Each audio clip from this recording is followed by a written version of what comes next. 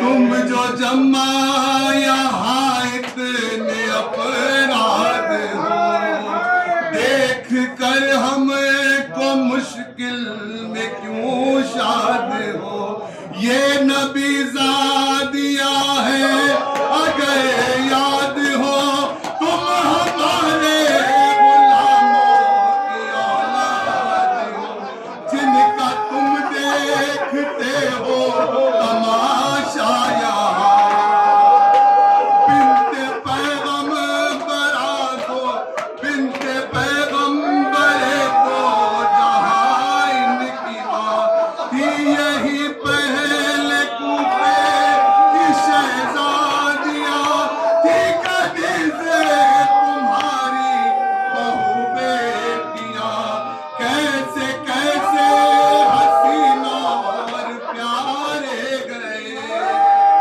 مصحف نور قرآن کے پارے گئے سامنے اپنی آنکھوں کے تارے گئے کیسے کیسے جب اپنے مارے گئے گھر کا گھر نظر کر وہ بلا ہو گیا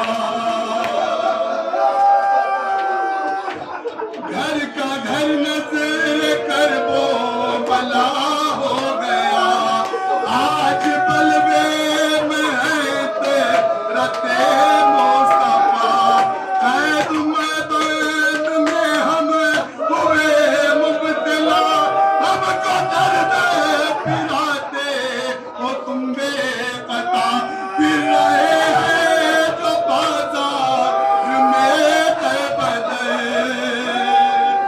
لٹ گیا دوپہر میں بھرا دے کاغذ اے شہیدوں کے لاشیں پڑے خاک پہ موقع نیزہ پہ ہے سب شہیدوں کے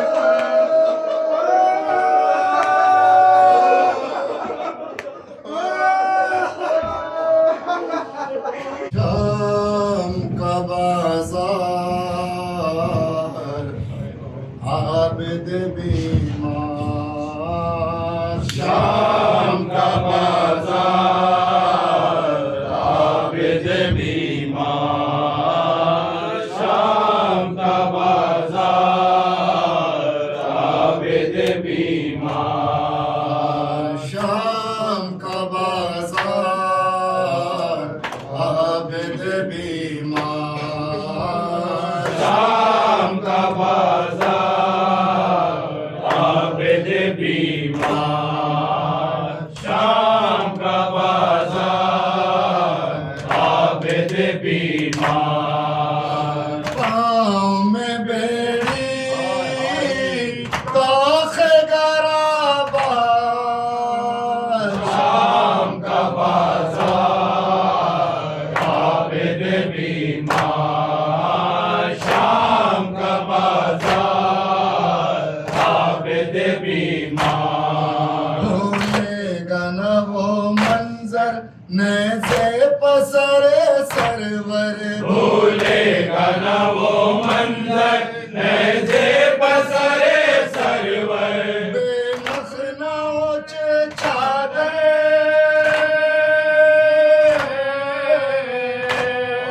بلوے میں پھوپھی مادر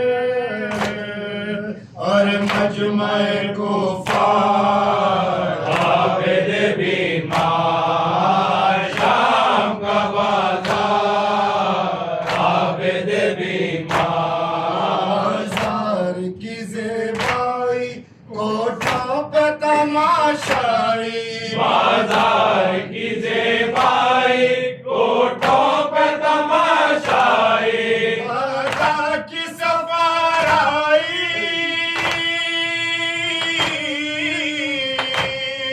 اور عالم تنہائی وہ بے کس و لاچار عابد بیمار شام کا بازار عابد بیمار شام میں سر اوریا آتے ہیں حرم گریا دربار میں سر اوریا آتے ہیں حرم گریا دربار میں سر اوریا آتے ہیں حرم گریا دربار میں سر اوریا آتے ہیں حرم گریا اٹھنے لگا ایک طوفان محشر کا مہتابہ جنبش میں ہے دربار عابد بیمار شام کا بازار عابد بیمار وہ آئی تو گھبرا کر بچی نے کہا رو کر وہ آئی تو گھبرا کر بچی نے کہا رو کر وہ آئی تو گھبرا کر بچی نے کہا رو کر وہ آئی تو گھبرا کر بچی نے کہا رو کر اس دشت میں ہے جو سے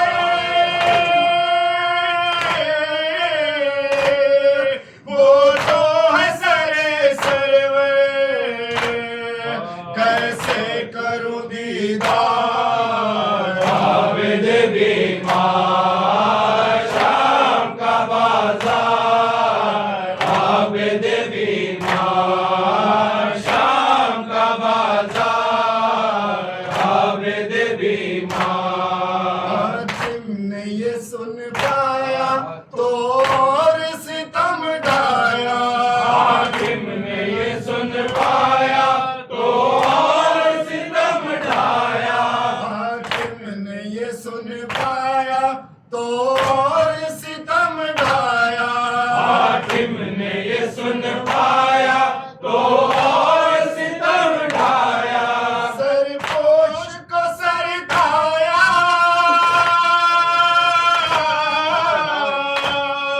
اور بچی کو دکھلایا چلائی وہ ایک بار عابد بیمار شام کا بازار عابد بیمار یہی عابد کا نوحہ کربلا سے شام تک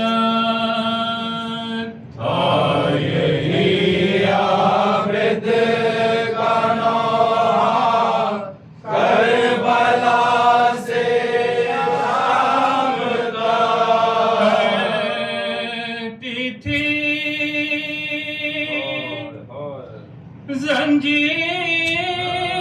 زنجیر گریا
خدا دے سکینہ کربلا سے شام تک یہی عابد کا نوحہ کربلا سے شام تک یہی عابد کا نوحہ کربلا سے شام تک جس کی ماں کو رات کے پردے میں دفنایا گیا جس کی ماں کو رات کے پردے میں دفنایا گیا میری اس کو گرایا کربلا سے شام تک یہی عابد کا نوحہ کربلا سے شام تک یہی عابد کا نوحہ کربلا سے شام تک کون ہے یہ بیویاں جس